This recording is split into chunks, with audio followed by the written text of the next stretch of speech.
நேற்று காலை எதிர்பாராத ஒரு செய்தி நம்மை வந்து சேர்ந்திருந்தது. இந்த நூற்றாண்டில் தலை சிறந்த பொருளாதார நிபுணரும் 7 மூளைகளை கொண்டவருமான பசில் ராஜபக்சவை கைது செய்து நீதிமன்றத்தில் ஆஜர் செய்யுமாறு மாத்தறை மாவட்ட நீதிமன்றம் போலீசுக்கு ஒரு உத்தரவை பிறப்பித்திருக்கிறது.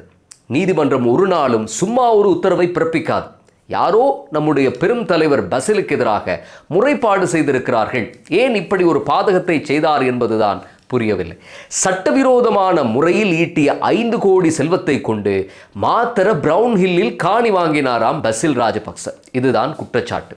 இது அடுக்குமா, முறையா என்று பாருங்கள். யுத்த வெற்றி ஹீரோக்களில் பசில் ராஜபக்ச முக்கியமான ஒருவர். அவர் ஒரு 5 கோடியை எடுத்து நிலம் வாங்குவதால் அப்படி என்ன கேடு வந்துவிடப் போகிறது என்று கூட சிங்கள சமூக ஊடகங்களில் யாரும் கேட்கவில்லை. எத்தனையோ கோடி பணம் ஹேக்கர்களிடம் போய் சேருகிறது. தவறுதலான பண பரிமாற்றங்கள் நடந்து கொண்டிருக்கின்றன. அஸ்வசும இரட்டை கொடுப்பனவு வழங்கப்படுகிறது. மக்கள் வங்கி 2023 இருந்து இதுவரை இழந்த பணம் 656 மில்லியன் ரூபாய்கள் என்கிறார்கள். இப்படியெல்லாம் திமிங்கில சைஸுக்கு இழப்புகள் இருக்க பசிலின் 5 கோடி என்பது நெத்தலி மீன் மாதிரி. பசில் வீட்டில் கடைசி பிள்ளை வேறு. கடைசி பிள்ளைகள் பொதுவாக செல்லமாக வளர்வார்கள். பசிலும் அப்படி வளர்ந்திருப்பார். பசில் யுத்த வெற்றிக்கு எவ்வளவு பங்களிப்பு செய்திருப்பார். தேச பற்றாளர்கள் யாரும் ஏன் இதை பற்றி பேசுகிறார்கள் இல்லை. சரி என்றால் யுத்த வெற்றியில் பசிலின் பங்கு என்று இப்போதைக்கு ஃபேஸ்புக்கில் கட்டுரைகள் வர தொடங்கி இருக்க வேண்டும்.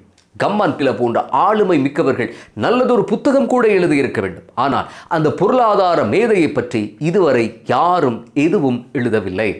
முன்னொரு காலம் இருந்தது. தலைவர் வெள்ளை வெளியேர் என்று உடுத்து சிவப்பு துண்டை போட்டுக்கொண்டு நடந்து வந்தால் சூரிய வம்சம் சரத்குமார் மாதிரி இருப்பார். அந்த அளவுக்கு பிரகாசமான தேகம் நம் தலைவருக்கு இருந்தது. முன்பு இப்படி ஒரு கைது உத்தரவு வருமா? முதலில் ஒரு முறை தலைவரின் திவிநெகும பொருளாதார திட்டத்துக்கு எதிராக பிரதம நீதியரசர் ஷிராணி பண்டாரநாயக்க தீர்ப்பு கொடுத்து விட்டார். அது நாட்டை கட்டியெழுப்புவதற்கு என்றே வாழ்ந்து கொண்டிருக்கும் நம் பசிலுக்கு மிகுந்த மன வருத்தத்தை உண்டாக்கியது. நாட்டின் அபிவிருத்திக்கு ஷிராணி தடையாக இருப்பதாக உடனே 3/2 அதிகாரத்தை பயன்படுத்தி ஷிராணியை அப்புறப்படுத்திவிட்டு நாட்டின் அபிவிருத்தியில் முன்னரை விட அதிக கவனம் செலுத்தினார் நம் தலைவர் பசில். இப்போதுதான் ஜென்சி என்று ஒரு தலைமுறை உருவாகி பாரம்பரிய அரசியல்வாதிகளை மதிக்காமல் பாட்டுக்கு தெரிந்து கொண்டிருக்கிறார்கள். ஆனால் முன்னரெல்லாம் அப்படியெல்லாம் இல்லை. நேற்று வழக்கு நடந்த மாத்தறையில் மட்டுமல்ல, முழு இலங்கையிலும் பெரிய கட்டவுட்டுகளிலும் பேனர்களிலும் மின்னிக் கொண்டிருந்தவர் தான் தலைவர் பசில் ராஜபக்ச.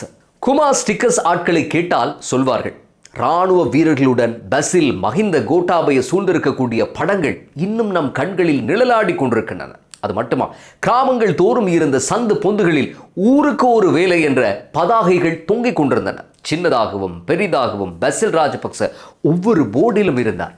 ஒரு வரியில் சொல்ல போனால் அப்போது ஏர் டிராஃபிக் கண்ட்ரோலர்களுக்கு பைலட்டுகளுடன் பெரிதாக ஒத்துழைக்க வேண்டிய தேவையும் இருக்கவில்லை என்று சொல்லலாம். என் தலைவர் பசிலின் ஆளுயர கட்டவுட்டுகளை கண்டதும் அவர்கள் இலங்கை என்று புரிந்து கொள்வார்கள். உடனே விமானத்தை தாழ்வாக பறந்து தரையிறக்கினார்கள். தலைவரின் ஒரு போர்டு, ஒரு பேனர் இலங்கையை பைலட்டுகளுக்கு அடையாளம் காட்டியது. இப்படியெல்லாம் சேவை செய்த செம்மலுக்கு இன்று சோதனை காலம். அமெரிக்காவில் கதிரையிலிருந்து விழுந்து காயமடைந்திருக்கிறார். அவரை போய் கைது செய்ய பார்க்கிறார்கள். சிவப்பு பிடிவராந்து பிறப்பிக்கப்படும் என்கிறார்கள். பாதாள குழுக்களை அழைத்து வந்தது போல அழைத்து வருவோம் என்கிறார்கள். சரி, அப்படி அழைத்து வருவதால் நாட்டில் டாலர் கையிருப்பு கூடிவிடுமா? உரத்தினுடைய விலைகள், எரிபொருள் விலைகள் குறைந்து விடுமா? மக்களினுடைய வாயும் வயிறும் நிறைந்து விடுமா? சொல்லுங்கள் பார்க்கலாம். பசிலின் சொகுசு வாழ்க்கை இலங்கையின் சிறைச்சாலை கட்டமைப்பை ஜீரணித்துக் கொள்ளுமா? ஏசி கிடையாது, ஃபேன் கிடையாது, தரையில் பாய் போட்டு தூங்க வேண்டும். இப்படியெல்லாம் செய்து வதைப்பதால் ஏதாவது நன்மை கிடைக்குமா? நாட்டின் கடன் தீருமா? சொல்லுங்கள். மத்திய வங்கி ஊழலில் சம்பந்தப்பட்ட முன்னாள் ஆளுநர் அர்ஜுன் மகேந்திரன் ஒரு சிங்கப்பூர் குடிமகன். அவர் சிங்கப்பூரில் ஒரு கல்யாணம் ஒன்று இருப்பதாக சொல்லி போனவர் தான். இன்னமும் திரும்பவே இல்லை. இந்த உலகத்தில் நடக்கும் நீண்ட திருமணம் அது. ஆனால் தலைவர் பசில் அப்படி அல்ல. அவர் ஒன்றும் பொய் சொல்லிவிட்டு அமெரிக்காவுக்கு போகவில்லை. அவர் சாதாரணமானவர் கிடையாது. அவருக்கு அமெரிக்காவிலும் குடியுரிமை இருக்கிறது. அனுர அரசாங்கம் அவருக்கு தொல்லை கொடுப்பதால் தான் அவர் அமெரிக்காவில் இருக்கிறார். இல்லாவிட்டால் இந்நேரம் இங்கே வந்து மகத்தான சேவையாற்றி கொண்டிருந்திருப்பார். பசில் ராஜபக்ச பாரி வள்ளல் போல ஒரு கொடையாளி என்பதை இந்த சமூகம் மறந்துவிட்டது. மறந்திய ஒரு சமூக நோய். உங்களுக்கு ஞாபகம் இருக்கிறதா? கொரோனா காலம் நாட்டில் சுற்றுலாத்துறை முடங்கி போயிருந்தது. வெளிநாட்டு தொழிலாளர்கள் அனுப்பும் பணம் நின்று போயிருந்தது. ஏற்றுமதி வர்த்தகமும் ஊசலாடி கொண்டிருந்தது.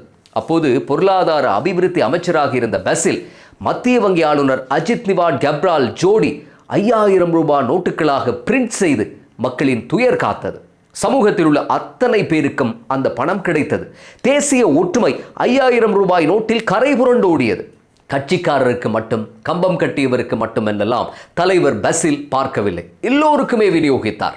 எந்த அளவுக்கு இந்த சேவை தொடர்ந்தது என்றால் பிரிண்டர் உடையும் வரை பணம் அச்சடிக்கப்பட்டது. இப்போது பணம் அச்சடிக்க முடியாது என்கிறார்கள். IMF என்கிறார்கள். மத்திய வங்கி சுயாதீனமாகிவிட்டது என்கிறார்கள். நமக்கு புரியாத பொருளாதார கதைகளை எல்லாம் பேசிக்கொண்டிருக்கிறார்கள். பால்மாவிலேயே பாருங்கள், அதிகரித்திருக்கிறது. வாகனத்துக்கு மேலதிக வரி. ஆனால் அன்று இந்த பொருளாதார தியரிகள் எல்லாம் எங்கே போனது? தலைவர் பசிலும் கப்ராலும் மட்டும் இப்படி பரோபகாரிகளாக இருந்தார்கள். இன்னும் ஒரு அற்புதமான ஒரு பார்ட்னர்ஷிப் அது, ஜெயசூரியவும் கல்வித்தாரவும் போல. இப்போது இருக்கும் இந்த அனுபவமற்ற அரசு அவர்களிடம் பாடம் கற்க வேண்டுமா இல்லையா? இன்று கப்ராலுக்கு எதிராக குற்றப்பத்திரிகை தாக்கல் செய்திருக்கிறார்கள். அவர் கிரீஸில் ஏதோ முதலீடு செய்ய போனாராம். 184 கோடி ரூபாய் கட்ட வேண்டுமாம்.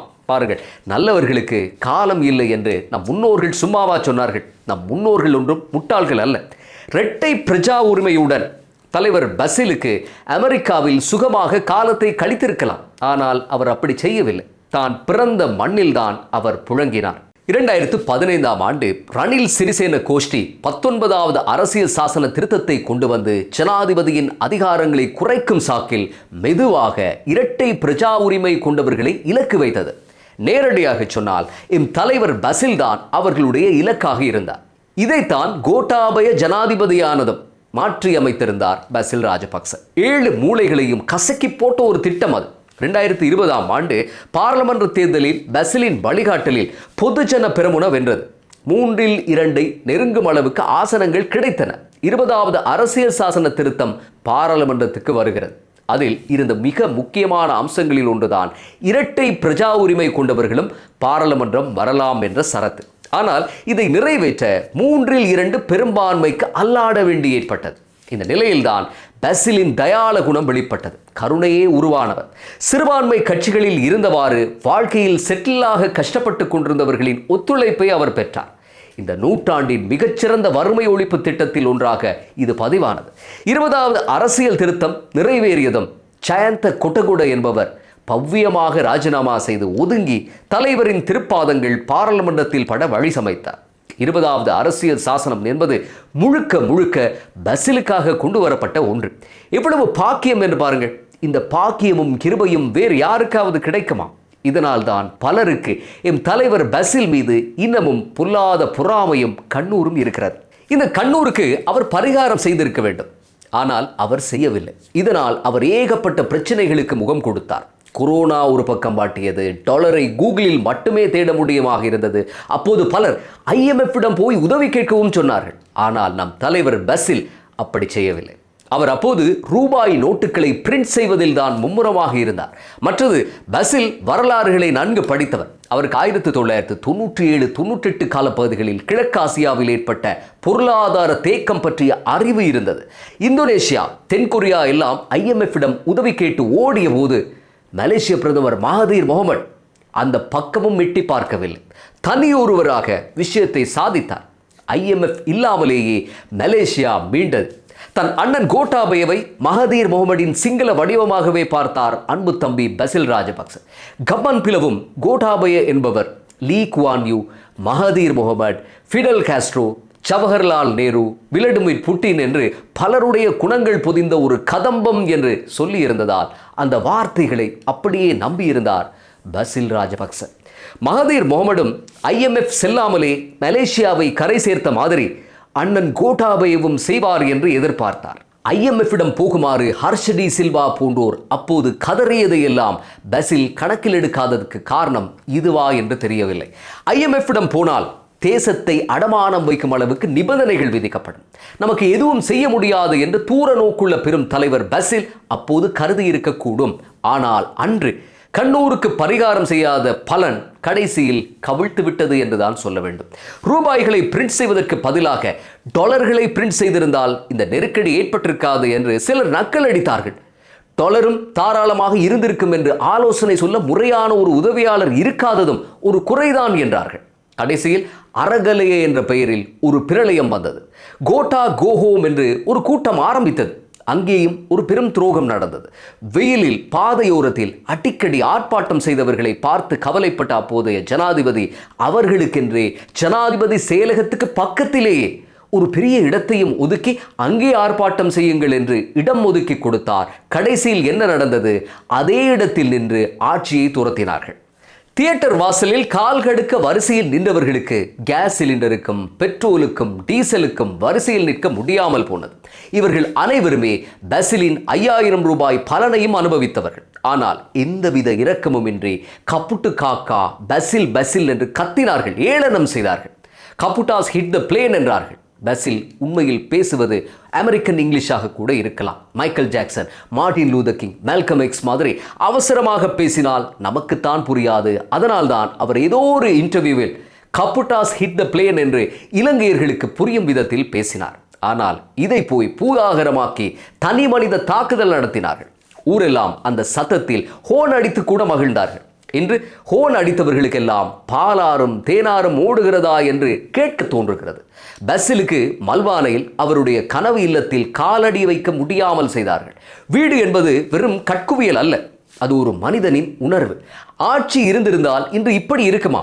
ஒரு கொசு கூட மித்தனியவிலிருந்து தங்கல்லவுக்கு அனுமதி எடுத்துக்கொண்டுதான் பறந்திருக்கும். ஒரு பொருளாதார மகானை குமா ஸ்டிக்கர்களில் ஜொலித்த ஒரு பெரும் தகையை இன்று 90% வெறுக்கலாம்.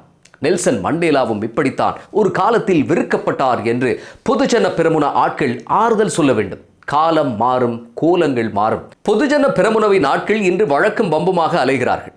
அவர்களுக்கு இன்று கட்சியை நிர்மாணித்த மேதை பசிலை மறந்துவிட்டது. தினமும் யாராவது ஒருவர் எங்கேயாவது ஒரு நீதிமன்றத்தில் ஏறி இறங்கிக் கொண்டிருக்கிறார்கள். அதில் அவர்கள் களைப்படைந்திருக்கவும் கூடும்.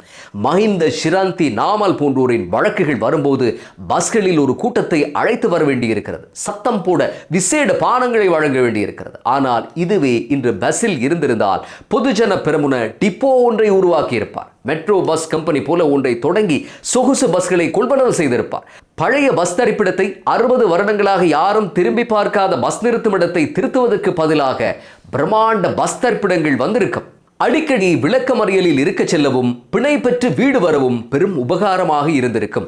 தொண்டர்களுக்கும் பயன்பட்டிருக்கும். ஆனால் பெரும் தலைவர் பசில் ஒளிந்து ஓடுபவர் அல்ல என்பதை யாரும் புரிந்து கொள்ள வேண்டும். நிச்சயம் அவர் வருவார், இந்த வழக்குகளுக்கு முகம் கொடுப்பார் என்று தொண்டர்கள் நம்பிக்கையுடன் காத்திருக்கிறார்கள்.